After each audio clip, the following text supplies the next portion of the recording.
This program is presented by Birch Gold Group, the precious metal IRA specialists.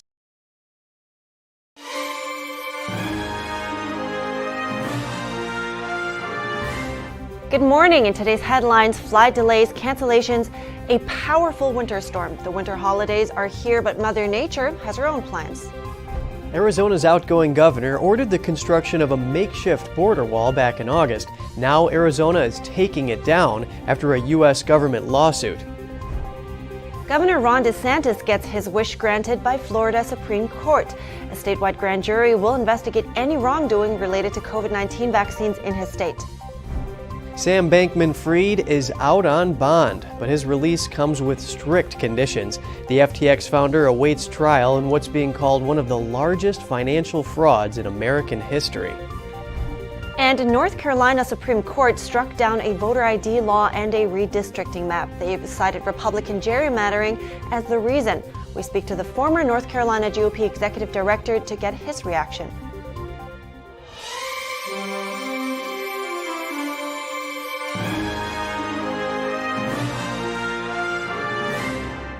Good morning. Welcome to NTD. I'm Kevin Hogan. Good morning. I'm Evelyn Lee. It's December 23rd. It's finally Friday, and we're heading into the Christmas weekend. That's right. But also, it's going to be a bitter cold weekend. A dangerously frigid Arctic air mass gripped a large portion of the U.S. yesterday. The winter storm that's brewing is threatening the travel plans for millions this holiday. NTD's Jeremy Sandberg has more on the weather system that could give many Americans one of the coldest Christmas days in decades. Heavy snow and vicious cold is sweeping across many parts of the U.S. Icy roads and airport runways are disrupting holiday travel for thousands. President Biden urged Americans to take precautions. It's not like a snow day, when you're a kid. This is serious stuff. The president called the conditions dangerous and threatening after a briefing from federal officials and encouraged people to heed their local warnings. My team is prepared to help communities weather this, no pun intended. Temperatures could drop as low as 40 degrees below zero Fahrenheit in the high plains, the northern Rockies, and Great Basin areas. Exposure without enough protection can cause frostbite within minutes. The extreme cold poses a particular hazard to livestock in ranching-intensive regions. The National Weather Service says a weather phenomenon known as a bomb cyclone is likely to develop over the Great Lakes and could bring more than a foot of snow as it moves east. The East Coast could see up to 2 inches of rain followed by a flash freeze, with wind gusts of up to 60 miles per hour and bitter cold as far south as the Mexican border. The powerful winter storm is coinciding with one of the busiest travel seasons in years. The FAA says the extreme weather is bringing blizzard conditions to the Midwest. Snow squalls with whiteout conditions are expected from Illinois to Indiana. Major travel disruptions are expected in Chicago, Detroit, and Minneapolis-St. Paul. The roads in Bloomington, Minnesota are proving a challenge for drivers already. Huge snowbanks cover the ground in parts of North Dakota. Visibility is limited. Over 500 miles of South Dakota's 2 interstates, I-29 and I-90, were shut down overnight. Conditions in Nebraska aren't much better. Temperatures plunged to at least 28 degrees below zero with wind chill in Wichita, Kansas. Roughly 60% of the U.S. population, more than 200 million people, are under wind chill alerts and other winter weather advisories. Jeremy Sandberg, NTD News. Power outages are a possibility in many areas. That's due to high winds and heavy snow, combined with icy conditions and higher energy demands. If you live in an area affected by the storm, please be prepared and stay warm. Travel conditions are expected to deteriorate in the Midwest and Great Lakes area as the cold front moves east. If you're driving, stay safe out there. And holiday travel is proving difficult for many Americans this year. The weather is wreaking havoc on many people's plans, but it hasn't stopped people from trying to visit their loved ones. NTD's Daniel Monahan has more on what travelers are going through leading up to Christmas. It is a holiday season some predicted could be the busiest ever, but the Arctic winter storm has plans of its own. Well, anytime folks are traveling during the winter holidays, weather is always a factor. We know that storms can settle in across many cities in the U.S., and we're going to be seeing that starting tomorrow and through the weekend. At least 5 people have died in car accidents during the powerful storm. Airports are scrapping thousands of flights as the storm gathers strength. So actually I was supposed to fly out yesterday, but I got a text message saying that my flight had been canceled completely. Over 4,400 flights were canceled over a 2-day period. More than 8,000 were delayed Thursday. And if you're not bundled up, if you don't have gloves, a hat, a nice pair of boots, probably some unders, some long johns or whatnot, you will be cold. Southwest canceled 865 flights Thursday, about 1/5 of all its scheduled flights, and had already scrapped another 550 for Friday. Brandon got the bad news that his family's flight was canceled. Flustered. We're trying to search on our phones, figure out other routes, maybe even taking a bus from here to Atlanta, which it'll take us about 21 hours. You could barely see the planes at Denver's airport on Wednesday. Flight attendants were having a hard time making it into work because of whiteout conditions. Kay Allen's flight was canceled. She managed to get another flight, but has to wait overnight at the airport. We're not really prepared to sleep here, to say the least. Like, I was prepared to entertain myself for a while for long layovers. Lonnie Fry got the bad news en route to his flight. We got on the bus to come from Boulder to the airport, and halfway here, our flight was canceled, so now we're here. Many U.S. airlines, including Delta, United, and American Airlines, said earlier this week they were waiving change fees and fare differences for passengers in affected areas. Daniel Monahan, NTD News. Customs and Border Protection has a cold weather warning for migrants trying to enter the country. Stay away. The agency put out a video statement urging people not to try to cross the southern border. It says below freezing temperatures over the next several days will make entering the U.S. extremely treacherous. It's not uncommon for illegal immigrants to die in the Texas desert after crossing into the U.S. even during normal weather conditions. Officials are warning migrants to remain at home or in safe shelters. Arizona will remove a line of shipping containers placed along the U.S.-Mexico border. This a week after the U.S. government filed a lawsuit. It alleges the makeshift wall designed to deter illegal migrants was unlawfully erected on federal lands. NTD's Daniel Monahan has that story. Arizona will remove the containers and the equipment, materials, and vehicles used to install them by early January. The two sides resolved the issue 2 weeks before Katie Hobbs, a Democrat who opposes the construction, is due to take over as governor. The influx of illegal migrants across the border was a hot topic during the midterm elections. Carrie Lake had vowed to take action. We're going to take back this material here. Our legislature is going to declare it basically abandoned federal property, and we're going to take it back and start constructing President Trump's wall. We're going to fight for the containers that Governor Ducey has put here. The current Republican governor, Doug Ducey, signed an executive order in August. The aim was to close the gaps along Arizona's 370-mile border with Mexico by double stacking the shipping containers. In its lawsuit, the Justice Department argued the containers were illegally constructed on federal lands. Blake Masters, who lost his Senate bid to incumbent Mark Kelly, spoke at the border last month. Look, we need to overhaul our legal immigration system in this country, but that's not even a conversation to have until we secure this border. Environmental activists opposed the over 20-foot-high improvised wall topped with barbed wire as harmful to local wildlife. The work of placing up to 3,000 containers at a cost of about $95 million was about 1/3 complete. Daniel Monahan, NTD News. Governor Ron DeSantis wants a statewide grand jury to investigate any wrongdoing related to COVID-19 vaccines. The Florida Supreme Court approved his request yesterday. The grand jury will run for a term of 12 months from the date of impanelment. DeSantis is seeking to investigate Pfizer and Moderna, as well as their executives. He's also asked for other medical organizations to be looked at, those involved in the provision of COVID vaccines in his state. One purpose of the probe will be to determine if any deceitful information was spread about vaccines that were said to prevent COVID-19 infection, symptoms, and transmission. Sam Bankman-Fried is out of jail. The FTX founder was released on a $250 million bond package yesterday, but there are strict conditions to his release. Here's more. Sam Bankman-Fried walked out of a Manhattan federal court on Thursday into a mob of reporters. The former CEO of bankrupt cryptocurrency exchange FTX, who was extradited to the U.S. this week, is out of jail while he awaits trial on federal fraud charges. But his release comes with strict conditions, including a $250 million bond package, as well as confinement to his parents' Palo Alto home, location monitoring, and the surrender of his passport. Thursday's bail hearing comes after Bankman-Fried was taken into FBI custody in the Bahamas and flown to the U.S. Wednesday night, where the pressure on him continues to mount. Bankman-Fried is accused of stealing billions of dollars in client money, much of it to stem losses at his personal hedge fund Alameda Research. Bankman-Fried has acknowledged risk management failures at FTX, but has said he does not believe he has criminal liability.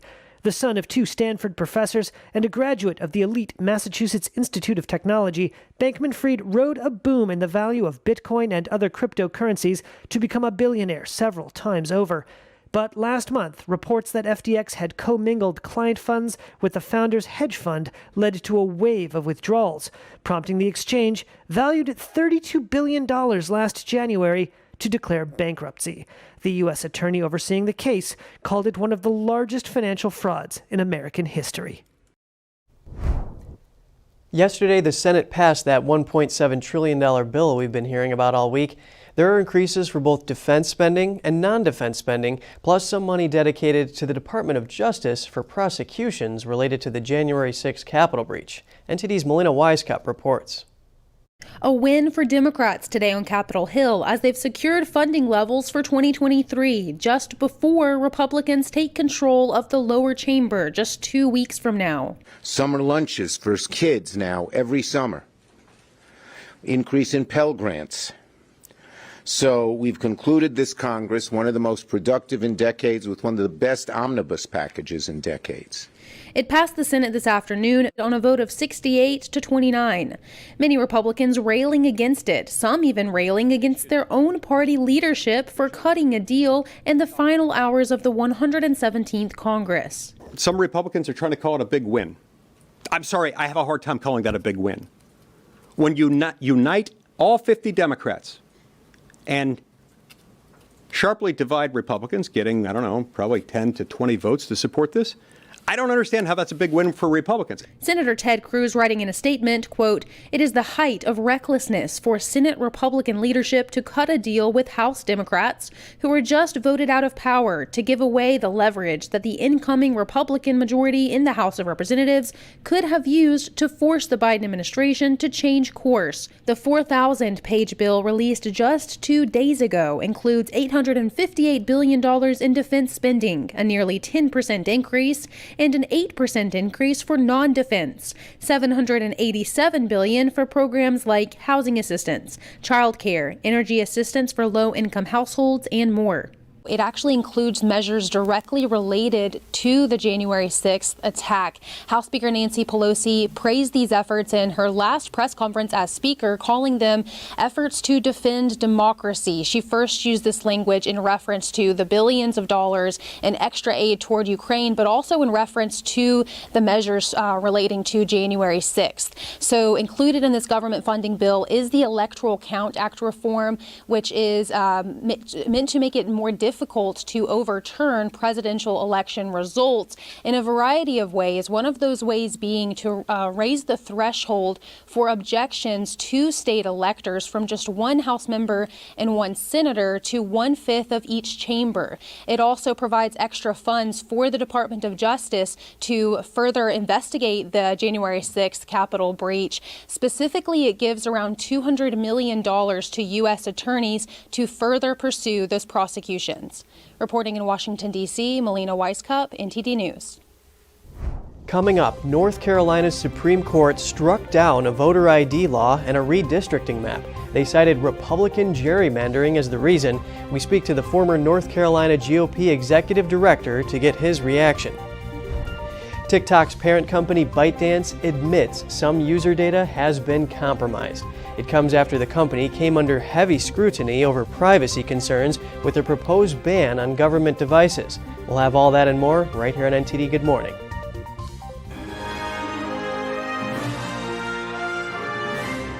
This is Stephen K. Bannon. I urge you to protect your savings from inflation by diversifying into a physical gold IRA from Birch Gold Group.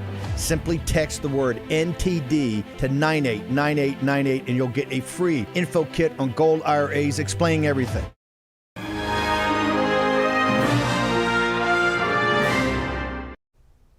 Welcome back. The North Carolina Supreme Court recently knocked down a voter ID law, ruling it was discriminatory. It said it likely suppresses votes from African Americans who lack the needed identity cards.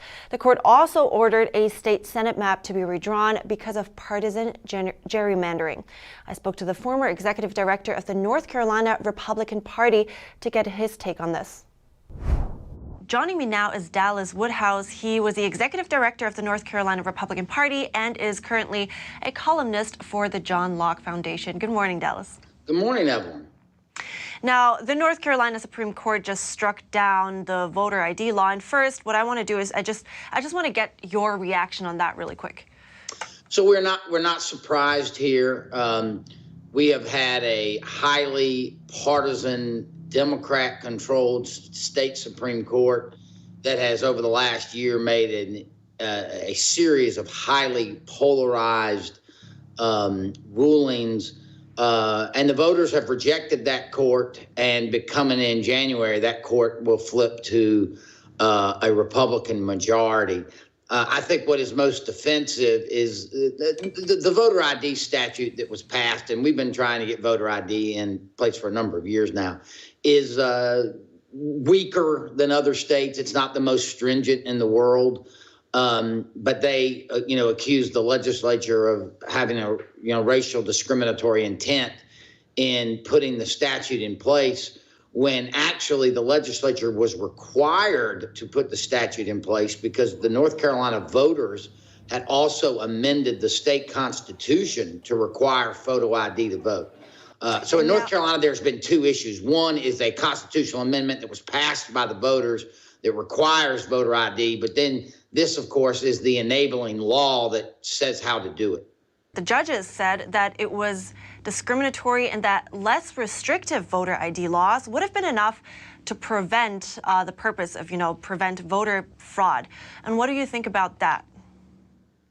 Yes. So, a couple of things here. I think this is, in North Carolina, has become an overly partisan and divided issue among a bunch of elites on the court or liberal activists. The truth of it is, this is not very controversial with the voters. The voters overwhelmingly passed an amendment. They support it. There's nobody that can engage in our society in this day and age without some kind of state-issued photo ID. The court basically said you could have a less restrictive ID, and what they meant is not any kind of photo ID, which would be against what the voters of North Carolina both passed in an amendment and what they want. So I think there is no statute that this particular court was going to approve, and I think the voters knew that. That's why they threw them out. Right. So are you saying there couldn't have been a middle ground that would have sufficed? Well, I mean, certainly Republicans in the legislature think they did pass a middle ground, but yeah, that's my opinion. I think that this particular court was against anything that smelled like photo voter ID, despite the state constitution now requiring it. And so, I don't really think Republicans ever could have won this court. And won it with a statute. I mean, we have tried numerous times. I mean, all you had to do if you didn't have an ID was sign a piece of paper saying you didn't have an ID. Apart from that, the court also struck down the redistricting map because of partisan gerrymandering. Now, I mean, Democrats have done it, Republicans have done it, and polls show that most Americans think it's a problem. And so now I'm asking you if you have any, how do you think this should be tackled? So I've covered this case for a long time, and I have a lot of very strong opinions about it, Evelyn. Let's set aside whether people think partisan gerrymandering is a problem. For one thing is partisan gerrymandering is in the eye of the beholder. What one person thinks is gerrymandering, other people think are good districts, number one. But number two, the problem we had in North Carolina is the state constitution does not address this. The state law does not address this. The state Supreme Court made it up. And, they picked out words in the state constitution like, elections should be free and they should be open. I mean, really loose language that if you can rely on that to overthrow districts, then a legislature, what we came to the situation here is a legislature of a different political party of the state Supreme Court found itself impossible to pass districts. And we believe that violates the federal Constitution. And that is what the U.S. Supreme Court is overseeing now. This court, I think, was guilty of gross overreach. However, let's get to the result. The result is the Republicans get to go back and redraw districts. And they will do it under a state Supreme Court. And when it comes to the congressional districts, this is not going to be a very good outcome for Democrats in North Carolina. I really appreciate your take on this. Thank you so much, Dallas Woodhouse. Thank you, and Merry Christmas. Merry Christmas. TikTok's parent company Bytedance admitted yesterday that some of its employees improperly accessed user data of 2 journalists. The China-owned company says the people in question are no longer employed. The employees accessed the data as part of an unsuccessful effort to investigate leaks of company information earlier this year. According to internal sources, the aim was to identify potential connections between the 2 journalists and employees who were suspected of leaking information. The employees attempted to establish the journalists' location via their IP addresses. The admission comes after TikTok recently ramped up efforts to assure the U.S. government it won't be spying on U.S. citizens. That followed a proposal to bar federal employees from using the popular app on government devices. Tesla CEO Elon Musk says he will not sell any more Tesla stock until 2025. He cites an unstable economy and a looming 2023 recession as a reason. His comments came after Tesla stocks plunged on Thursday. The billionaire previously made promises about not selling Tesla stock, but ended up doing so anyway. He announced a $3.6 billion stock sale last week, taking his total to near $40 billion since late last year. Meanwhile, shareholders are concerned as the company's shares are at their lowest in 2 years. Musk said the company is open to share buyback, depending on the scale of a recession. And coming up, for 30 years, volunteers in a California city have been reenacting the very first Christmas. They celebrate the meaning and history behind the holiday.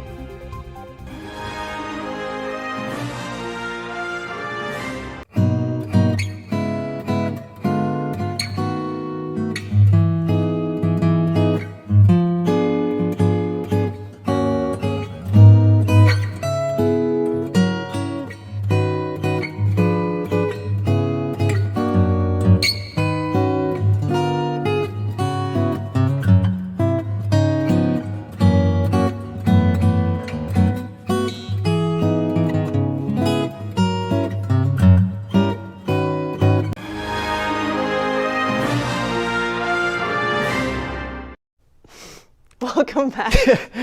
Nice hat, Kev. Oh, thanks. You like it? Yeah, and same to you. It looks good. Oh, thanks. Yeah, I thought I'd switch my outfit up. Well, I know Christmas is a holiday where families are coming together, giving out gifts and being grateful, but it's also nice to think of the story behind Christmas. Yeah, there's this group of volunteers actually that have reenacted the night of the first Christmas since 1992. They celebrate the meaning behind the holiday, but unfortunately this year marks the last time that Bethlehem AD will be keeping their tradition. Our reporter David Lamb spoke to them. Let's take a look. Speak much of Messiah. This is Bethlehem AD. A live recreation commemorating the birth of Jesus. It's set to close after running for 30 years in Redwood City, California. Representatives said that the land was recently sold and told SF Gate that there are no plans for it to continue unless things change and someone new wants to continue the annual event elsewhere. So right now it's a couple hours before the event starts and the crew is setting up before the 6 p.m. show. Now here we have Paula Dresden, the creative director behind Bethlehem AD. Hi, Paula. How are you doing today? Hey, I'm fine, thank you. Thank you for coming by. So this is the last show for Bethlehem AD after 30 years. Could you tell me what this means to you? Well, obviously I believe that the Christmas story is one that everyone should know because it's when God revealed himself in the flesh. So I try to tell the story in its historical context. We show just how he had it all planned out. But the child. Bethlehem AD is one of the largest living nativity scene in the U.S., featuring over 300 volunteers dressed as soldiers, merchants, angels, and more. The free community event includes singing, a marketplace, and animals such as camels, sheep, donkeys, and horses. It's a free 20-minute interactive walkthrough experience, rain or shine, hosted by Rise City Church. According to Bethlehem AD, the event takes people 2,000 years back in history to ancient Bethlehem. The idea first came from a 12-year-old boy who one night asked his dad if it's possible to create a real nativity. The reenactment takes place from December 21st to 23rd and draws in 25,000 visitors each year. Now, the nonprofit's website says that if anyone's searching for the real meaning of Christmas, they can find it inside the walls of Bethlehem AD. More information can be found on their website, as well as a full recording of the event. Now, the creative director also told us, even though the event is ending this year, they're still going to try to find a way for the community and volunteers to come together moving forward. Reporting in Redwood City, David Lamb, NTD News. Yeah, that is unfortunate. They had to stop this tradition. Right, and I think traditions can really connect people, and I mean, they had a good run. Yeah, they did. And actually on the other side of the world, people are celebrating the Christmas tradition in their own unique way. Let's take a look. A group of elephant keepers dressed as Santa Claus led a herd of elephants into a school in central Thailand, and they gave out Christmas gifts. Almost 2,000 students were overjoyed when elephants handed them balloons, toys, and sweets with their trunks. The elephants performed to music afterwards. The annual event has been held for 2 decades, with the elephants visiting schools in the area at the end of each year. That looks fun. Yeah, I'd love to ride an elephant, especially wearing this hat. Yes. Okay, we'll have to end this show here before more people tune in and ask, who are these weirdos? Anyway, NTD Good Morning team is wishing you all a Merry, Merry Christmas. Yes, stay warm and stay safe. Thanks for watching. I'm Evelyn Lee. And I'm Kevin Hogan.